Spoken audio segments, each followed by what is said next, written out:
Cái này không? Hả? Nó bảo Thỏ á, sai tết thọ ông có thỏ hả? nó chẳng đây hết lại. Ý là anh cá. Nhà anh cá hả? Ăn cá. Anh nhà anh bả hả? Biết ăn cá không? Biết. Giờ em không cầm rượu đi là anh cầm đi là hai anh em đi cùng nhá, được không? Nghe này em uống rượu khớp người ta xong không có đông nào. Thì anh cầm đi rồi là mình uống cùng nhau vậy được được. Thôi. Anh em mình cá mà. Rồi. Đi chung. Anh em mình. Được. Nay Em giờ em không có tiền. Có tiền nhưng mà em không mua đi. Biết rồi. Quên. Em quên, em không mua. Anh thạch 5.000 rượu. Rồi 10.000 2 chục rồi. 2 chục 3 chục là không biết nói. Đây. Mua chứ là mình chung kết. Cứ từ đi. Từ Tết mình từ đi. Bác ơi. Bác ơi. Giờ bác Chú Huỳnh chúc Tết đâu? Tết đâu? Đúng rồi. Bác sai rồi hả? Bác tay đi. Không sai đâu. Chúc mừng năm mới. Chúc mừng năm mới bác ơi. Dạ. Thôi giờ mấy anh rồi. Đông đâu. Rồi, chúc mừng năm mới. Chúc ăn khang thì nướng. Mà sao lại cứ dần do là nương mạnh của không phải đâu. Dần do là mà sao nó còn nghèo hơn Tết nữa. Tết đâu ạ? Tết ăn đâu? Bác Tết Tết ăn đâu? Tết Tết đâu? Đây là Tết của anh mà. Không có Tết cũng phải Tết đây bò mà Tết đâu biết Tết. Bò Tết à? Cái này quẹ Tết à? Thật là không có Tết rồi. Không biết đó. Được ăn Tết. Đây là thịt bò của chú mà sao là thịt Tết? Đây là cái tôi là Tết rồi chứ con cháu. Không có được cái này thịt bò. Bò. Đó. Từ từ. Không phải là Tết. Đó là bác, đây là Tết hả? Đúng rồi. Tết. Chúc mừng năm mới. Đây là thịt bò đâu mà Tết. Bác, chúc mừng năm mới. Tết gì nữa? Nhưng bác này chúc mừng năm mới. Làm thuê tập quán nhà rẻ mình. Cho bác. Đây là Tết mà đâu phải là thịt bò. Đây là đây là bò mà đâu phải Tết đâu. Thịt bò là Tết mình rồi. Không phải vậy đâu. Đây là đây rượu trắng. Trời sai quá mấy con rồi. Đây là thịt bò chứ không phải Tết. Đây gọi là Tết làm gì? Đó phải Tết thì quên mất. Thịt bò là Tết rồi. Còn đâu? Bác mà là đúng rồi. Tết là thế nào? Vợ con đâu bác? Vợ con đâu? Vợ bò mình rồi làm cái gì nữa? Vợ con đi vắng trôi rồi. Nhưng mà làm cái gì nữa?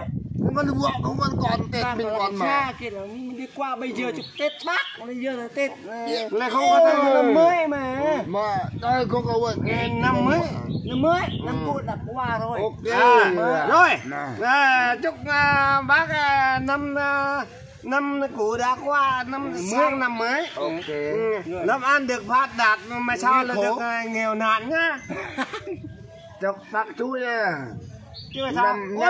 Năm cũ đi qua năm mới đây đừng nghèo nha, nghèo luôn nhá.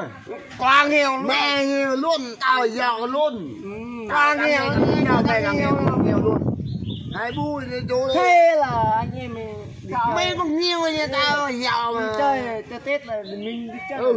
Vì mình chúc Tết thôi. mình chúc cho nó hoàng đi đâu vừa. mình chúc cho ông là năm đó là năm nào cũng có gì Ok rồi. Nghèo khổ mình cũng khổ. Đây là ngày mùng 2 mùng 2 đúng không? nghèo khổ mình cũng kể. Trời Ngày mùng 2 tao Cứ giàu nào chúc ông mình hiểu thôi. chúc ông được làm giàu sức khỏe giàu thôi. Là sang năm ông được mà sao ông được làm cứ sang năm là được xét hộ nghèo. Nhà chỗ hộ nghèo hả?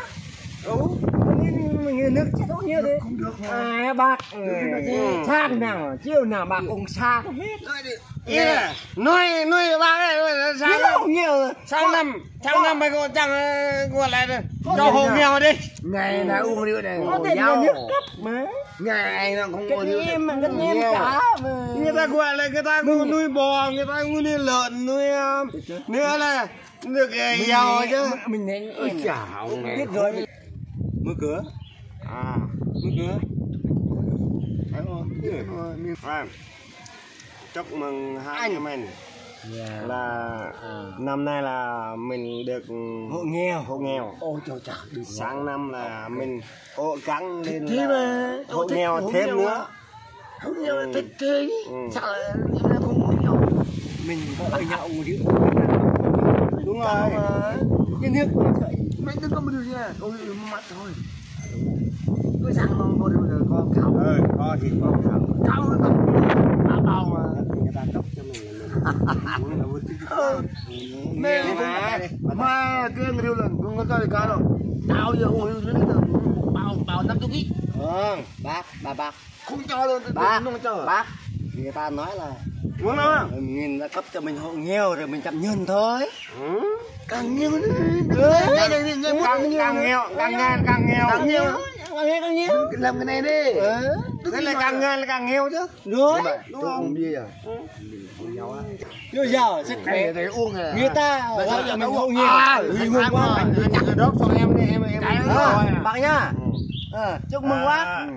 em điện qua Người ta chúc mừng năm em mới. điện qua bên kia là Tôi cao thế.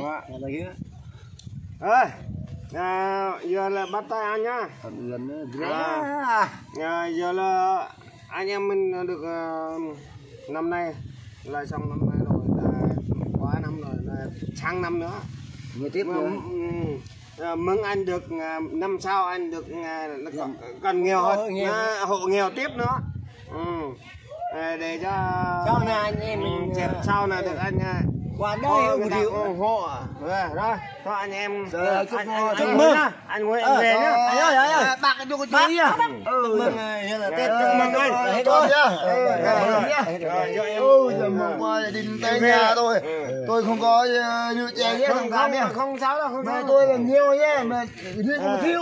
Sang năm sang năm mà càng nghèo hơn nữa. Ok nhá. Mà tôi nghe là nhiều lắm. Chúc mừng anh sang năm nghèo hơn nữa.